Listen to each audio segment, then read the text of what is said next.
L'éducation des enfants n'est pas chose aisée. Pour la réussir, il faut non seulement comprendre leur langage, mais aussi disposer des armes nécessaires pour leur faire comprendre le message qui leur est destiné.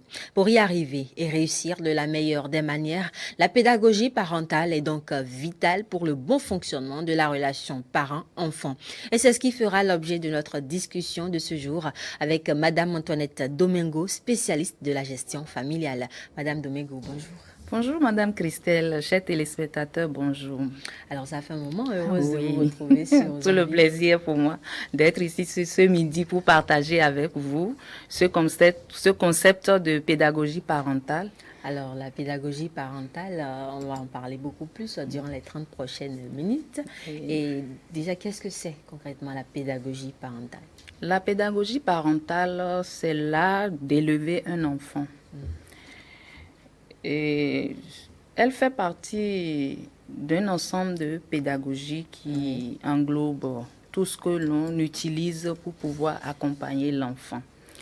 Mais cet art est une tâche difficile et délicate qui est faite d'un peu de science, d'expérience, de bon sens, de discernement et de beaucoup d'amour.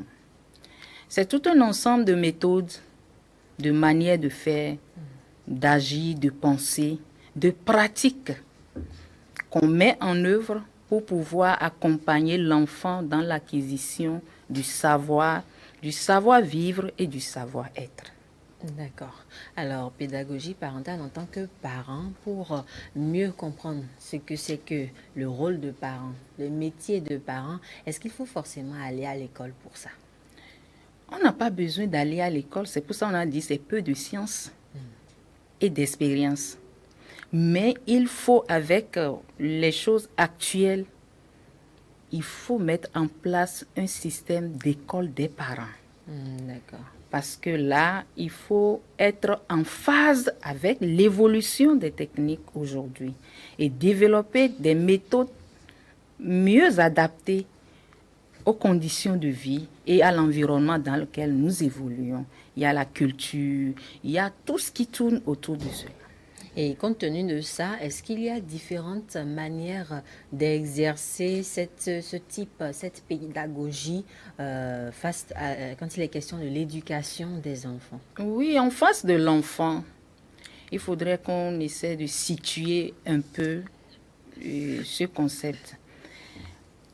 Il faut d'abord aller à la prééducation, qui est d'abord l'ensemble des comportements, des habitudes que doit adopter la maman au moment de la conception. Donc de la conception jusqu'à la naissance. Ça permet à l'enfant, quand on met en place des manières d'agir, de vite accompagner l'enfant.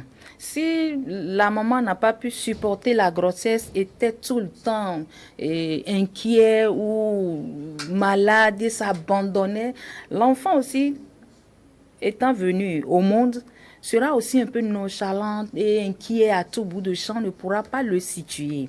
Alors que de la période de 0 à 3 ans, il faut qu'on observe beaucoup les enfants. Il faut chercher à sentir ce que l'enfant sent pour pouvoir l'orienter. Et il faut aussi trouver des dispositions pour deviner certains penchants, parce que chaque enfant a sa personnalité. Mais l'ignorer, c'est le conditionner. Sur ce, dans cette habitude, dans ces déjà préacquis ou innés qui sont en l'enfant, l'enfant détient le mal et le bien. Même en adulte aussi, il y a le bien et le mal. Puisque c'est l'adulte qui était enfant. Maintenant, dans ce sens, il faut maintenant suivre l'enfant pour pouvoir agir, neutraliser les mauvais comportements. Maintenant, les bons comportements, agir, entretenir et les aider à pouvoir évoluer. Alors, puisque dans la prééducation, vous mettez la phase de la grossesse, de la conception, comment est-ce que la maman doit bien vivre sa grossesse pour avoir un enfant facile à éduquer? Généralement, il faut respecter les étapes de suivi prénatal. et chercher aussi à comprendre, adopter de meilleurs, se nourrir correctement, ne pas trop s'abandonner. Parce que quand il y a quelques déviances par moment qu'on constate auprès de certains parents, quand on est enceinte, on se donne à tout, on dit non, moi c'est seulement la bière, c'est seulement telle chose, et puis on s'accroche à l'aliment là, et puis on se met dedans. Ou bien c'est un laisser-aller, il n'y a pas un comportement pour pouvoir... C'est qu'il faut adopter vraiment une pédagogie de vie soi-même pour pouvoir permettre à l'enfant et déjà communiquer avec son enfant. Oui, je veux avoir cette joie, je veux avoir cette force de pouvoir t'inculquer le bon, être le meilleur. C'est que c'est aux parents de tracer le chemin. C'est ce qui permettra, enfin, avec un peu d'effort, d'agir sur l'estime de soi, comme on dit, confiance en soi, tout ça là. C'est déjà à la grossesse que l'enfant peut déjà avoir ça. Alors, une fois que l'enfant est né et qu'on a l'enfant commence à grandir, 1 an, 2 ans. Et avant l'âge d'1 an, est-ce que l'éducation commence de 0 à 1 an? Mais oui. Mais qu'est-ce qu'on peut transmettre à l'enfant, d'autant plus qu'à cet instant-là, la parole, l'enfant ne parle pas encore correctement, il apprend, il copie sur son environnement. De quelle manière peut-on éduquer un enfant de 0 à 1 an? Il faut aider l'enfant à développer ses sens. Parce que l'enfant, la communication est plus par le lait. La maman communique toutes ses pensées à l'enfant. Donc, c'est des moments propices, c'est des relations que la maman doit avoir avec son enfant. Quand il tète l'enfant, il doit essayer de fixer l'enfant, voir les gestes que l'enfant développe. Est-ce que quand il tète, il dort? Est-ce que quand il tète, il est tellement content? Quels sont les... C'est que l'enfant toujours adopte des comportements. Et là, tu essaies de voir, mais aussi le nourrir. Comment le nourrir? Il ne faut pas qu'à tout bout de champ, quand l'enfant pleure, il faut être présent, il faut permettre à l'enfant aussi de pleurer. Laisse aussi un espace, parce que c'est dans un monde nouveau qu'il est venu. Donc, dans ce monde, il faut lui permettre de s'adapter. Oui. Avant, il était dans le ventre où il peut tourner comme il veut, il a tout. Mais quand il vient voir ici, il a de l'espace. Il y a d'autres personnes qui interagissent aussi avec lui. Il faut aussi veiller pour voir, mais mon enfant, déjà avec les médecins, se dit, mais là, tu as les informations. À quel moment ton enfant peut déjà tourner? Mais si tu vois, tu trouves une position, l'enfant dans une position donnée, mais tu te dis, est-ce que j'ai réellement mis mon enfant là? Mais si tu n'observes pas l'enfant, tu ne pourras pas réellement comprendre le reste. Alors, à vous entendre, on comprend que l'éducation de l'enfant commence déjà à partir de l'attention que les parents, que la maman porte à l'enfant. Alors, une fois que l'enfant a acquis l'usage de la parole et qu'il est devenu beaucoup plus autonome, quels sont les types les formes de pédagogie que les parents peuvent appliquer? Généralement, ça dépend de chaque parent, les fondamentaux que le couple met en œuvre dans leur famille, et aussi quelle est leur vision quand l'enfant est venu au monde. Donc, partant de toutes ces bases, nous pouvons dire qu'on constate généralement 3 styles d'éducation. Mais sur le terrain, en tant qu'accompagnatrice, on a constaté réellement qu'il y a 4. Sinon, 4 formes de pédagogie qu'on appelle encore style d'éducation ou bien les méthodes d'éducation. Un peu. Ça dépend du thème qu'on lui attribue. Il y a ce que moi j'ai constaté surtout dans le milieu un peu de la foi chrétienne, religieuse et autres. Il y a le silence.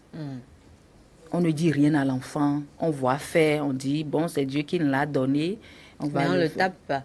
Non, l'enfant fait tout ce qu'il veut, et il évolue, il vient. C'est qu'on n'est pas exigeant sur quoi que ce soit. On dit simplement, on ne fait pas ça. L'enfant reprend ce qui est encore plus difficile. On continue. On dit, seul Dieu qui t'a donné, qui te donne ses idées, t'aidera à changer. Moi, je ne peux rien. Et en même temps, c'est pas réaliste. Non, mais ça existe. Et après, la relation entre parents et enfants sont difficiles. Parce que l'enfant, vous ne plantez rien dans cet enfant. Il ne peut rien vous donner. Et en retour, vous lui réclamez des comportements et des agis, il ne pourra pas. Parce qu'il s'est laissé faire, guider à sa manière. Alors, ce style d'éducation, on l'appelle comment? On l'appelle, moi je l'ai appelé simplement le silence, parce qu'il y en a qui ne disent rien. Des fois même, vous voyez l'enfant agir et poser des actes, on ne dit... oui, et on ne réagit même pas. Mais c'est ça qui apporte les déviances, on voit l'enfant. Et beaucoup de ces cas, c'est le vol, c'est la drogue, parce qu'ils peuvent sortir quand ils veulent, revenir quand ils disent j'ai tout dit, on dit le mot on a tout dit, il ne veut pas entendre. Mais est-ce que cela n'intervient pas quand les parents ont eu du mal à concevoir cet enfant? Non, quand les parents ont eu du mal à concevoir l'enfant, c'est dans l'éducation permissive, on permet tout à l'enfant. D'accord. Allons-y.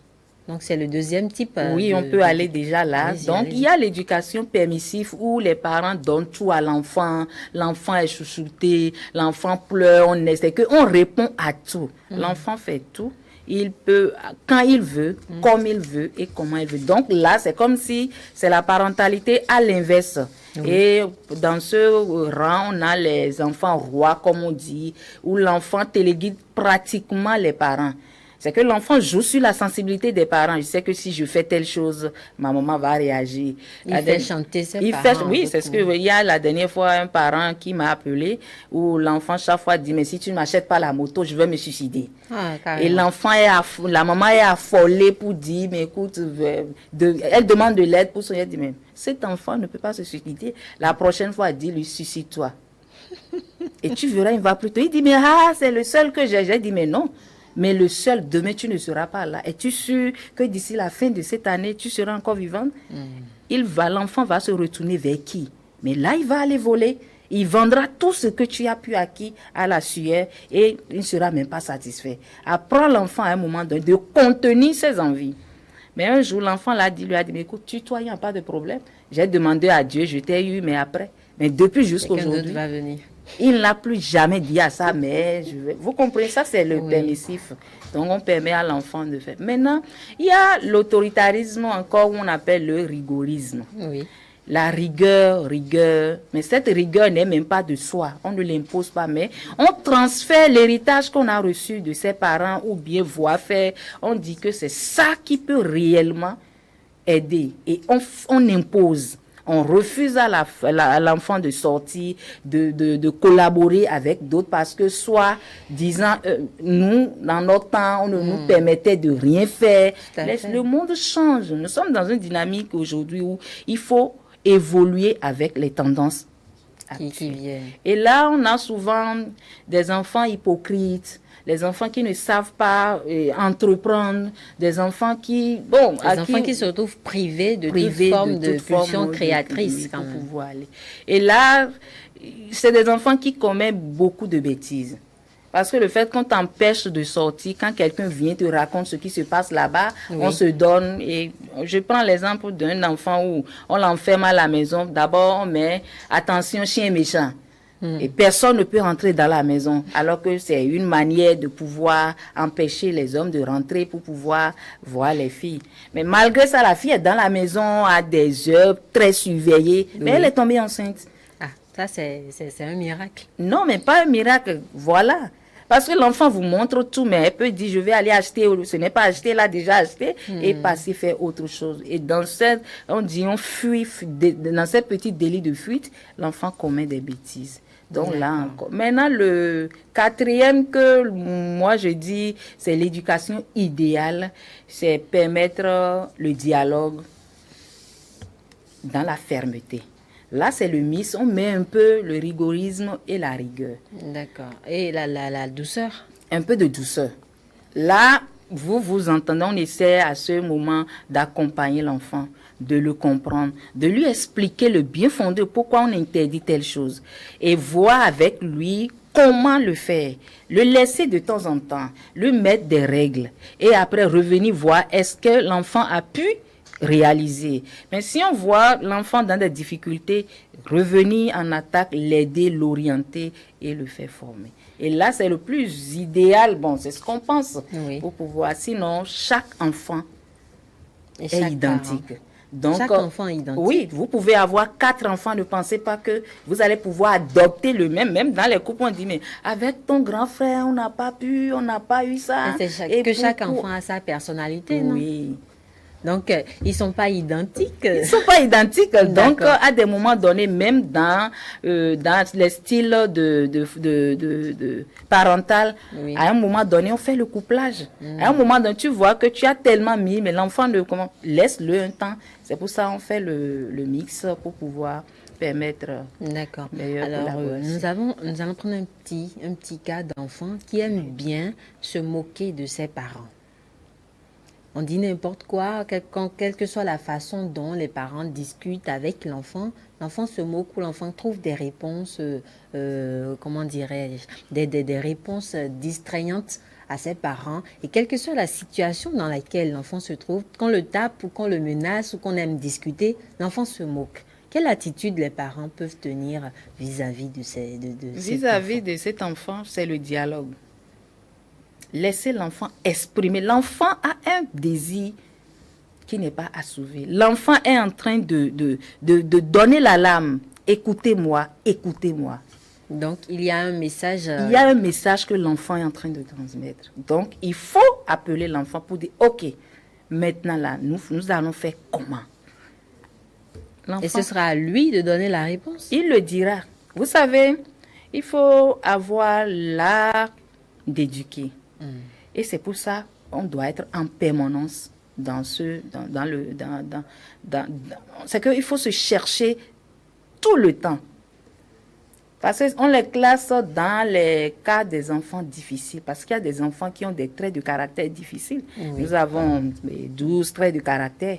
Et si l'enfant se retrouve dans ces cas difficiles, il n'est pas facile de pouvoir donner une directive à ses enfants. C'est toujours chercher, rechercher, chercher et rechercher, jusqu'à ce que l'enfant... Mais n'abandonnez pas l'enfant. Continuez toujours, mais pas imposer à crier, non.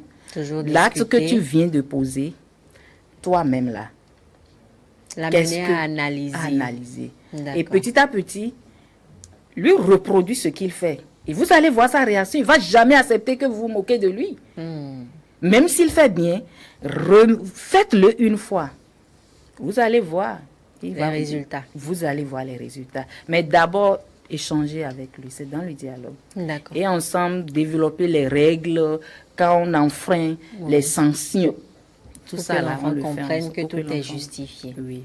Alors, quand on parle enfant, on a les enfants qui appartiennent aux parents et les enfants placés. Dans le cas des enfants placés, est-ce qu'il y a une forme d'éducation, de pédagogie à adopter, une forme particulière à adopter? Normalement, nous devons adopter une pédagogie particulière pour pouvoir accompagner ces enfants parce qu'ils ne se retrouvent pas dans leur milieu naturel. Mais qu'est-ce que nous constatons ici? Ce n'est pas le cas. Un enfant placé. D'abord, l'enfant même n'a pas encore sa place au sein de toutes les familles. On ne perçoit pas encore le rôle important, la valeur de l'enfant dans toutes les familles. Et maintenant, si c'est aller placer contre de l'argent pour pouvoir subvenir aux besoins, l'enfant est traité comme un employé. Donc, c'est avec les autorités. Actuellement, au Bénin, nous avons assez de lois qui combattent cela. Mais devant le fait de la pauvreté, qu'est-ce que le parent peut faire? C'est pour ça qu'il faut mettre en place une école des parents pour pouvoir sensibiliser ces couches pour dire, au lieu de confier l'enfant, pour que l'enfant développe avec des difficultés affectives. Et ce genre d'enfants dans le couple, c'est dans ces couples qu'il y a assez de problèmes. Parce que quand ils entrent dans le couple, ils n'ont pas encore assimilé ou bien accepté toutes les douleurs, toutes les souffrances. Rester quelque part, voir l'autre épanoui avec ses parents, où il te revient à toi de t'occuper des corvées, des tâches. On a envie de lire, on voit l'autre lire. Donc, c'est un peu difficile. Et il faut réellement qu'on en vienne là. Sinon, actuellement, il n'y a pas une pédagogie à part entière pour pouvoir s'occuper de ses enfants. D'accord, mais dans ce cas-là, est-ce que la pédagogie idéale dont vous avez parlé, celle qui allie fermeté et dialogue, peut convenir? Bon, ça peut convenir si l'enfant est dans son milieu. Mais là, l'enfant n'a pas le choix quand tu vas travailler. Quelle est ta relation avec ton patron? Parce que l'enfant est là, même si on essaie de lui trouver un toit pour dormir, de quoi se nourrir. Ça n'est pas du contrat. Donc, il faut un accompagnement psychologique dans ce cas? Du couple. Pour pouvoir du couple ou de l'enfant? Non, d'abord l'enfant même. Il faut que les parents, si on l'éduque simplement sur les travaux ménagers ou bien l'entretien, rester à la maison pour s'occuper, l'enfant ne saura que faire ça. Donc l'autre volet avoir un temps pour se reposer, avoir un temps pour dialoguer, avoir un temps pour se distraire. Donc il faut amener ça dans la pratique des parents qui réellement sont dans le besoin. On ne dira pas que ces enfants ne nous font pas du bien, mais qu'on sache qu'en réalité demain ces enfants deviendront aussi parents. Et dans ça, dans leur formation de couple, vont cohabiter avec nous aussi, nos enfants. Et là, les difficultés peuvent ça parce qu'on ne sait jamais ce que demain réserve. Alors, quand on parle de pédagogie parentale, éducation des enfants, mais dans le couple aussi, chacun des parents a son propre caractère. Et il y a des moments donnés, on constate que un des membres du couple est peut-être beaucoup plus orienté vers l'éducation style rigoureux, et puis l'autre est orienté vers l'éducation permissive, ainsi de suite. Qu'est-ce que, entre les partenaires du couple, comment est-ce qu'ils peuvent s'arranger, se comprendre pour allier quand même, ou utiliser un seul style d'éducation? Non, mais les deux ensemble font un seul style. Là, ils sont dans le mix. Mais les deux ne peuvent pas intervenir au même moment. Au niveau du couple, ils vont s'entendre pour telle bêtise de l'enfant ou bien pour une objection, on ne respecte pas les règles. On sait que c'est tel parent parce que lui, dans son éducation, il a pu avoir la fermeté, la rigueur, ils peuvent répondre. Maintenant, dans tel cas, pour pouvoir accompagner l'enfant, lui donner le sens de la valeur, de bien faire les choses, l'accompagnement, le dialogue, il faut l'autre qui a le style permissif, parce que là, il ne faut pas être toujours présent et toujours absent dans tout ce que l'enfant fait. Ça, c'est vraiment l'idéal, mais que cela ne soit pas fait au même moment. D'accord. Oui, pas que quand maman est en train de dire l'enfant fait telle chose, le papa dit non. Là, l'enfant va jouer sur vous, il ne va pas vous écouter. Il va utiliser la division pour mieux régner, c'est bien ça? Oui. Donc, l'objectif, ce n'est pas d'adopter un style unique d'éducation, une seule pédagogie pour éduquer ses enfants, mais bien d'allier autant que possible deux formes d'éducation ou plusieurs formes, c'est bien ça? Oui, c'est mieux, c'est la meilleure manière de le faire, comme on dit, mais de faire dans un gant de velours. Oui. C'est que si les deux sont ensemble, on essaie de bien discuter, réglementer le temps de télé, le temps de sortie, si on planifie réellement avec l'enfant tous ses plaisirs, tous ses labeurs, je suis sûre, ça est là. Alors, pour les téléspectateurs qui nous suivent, quelques conseils? Les conseils le plus important pour moi, c'est de leur dire, il ne faut jamais chercher à voir l'enfant, c'est que dire que tel enfant ressemble à qui. En cherchant dans cette ressemblance, on n'arrive plus à accompagner l'enfant dans son développement. Parce que si on voit, à un moment donné, l'enfant ressemble à un parent, et si ce dernier pose de mauvais comportements, tout de suite, on colle ça à l'enfant. Il faut avoir aussi la manière de parler aux enfants. Les enfants ne sont pas les mêmes. Oui. Et l'enfant, peut-être en te regardant, c'est parce qu'il te dit oui. Peut-être en baissant la tête encore, c'est parce qu'il te dit oui. Mais à quel moment définir ces deux comportements? Donc, il faut avoir du temps aussi pour suivre et accompagner l'enfant. D'accord. Merci beaucoup, Madame Domingo. On a fini pour aux enjeux de ce jour. Merci, Madame Christelle, et tout le plaisir est pour moi.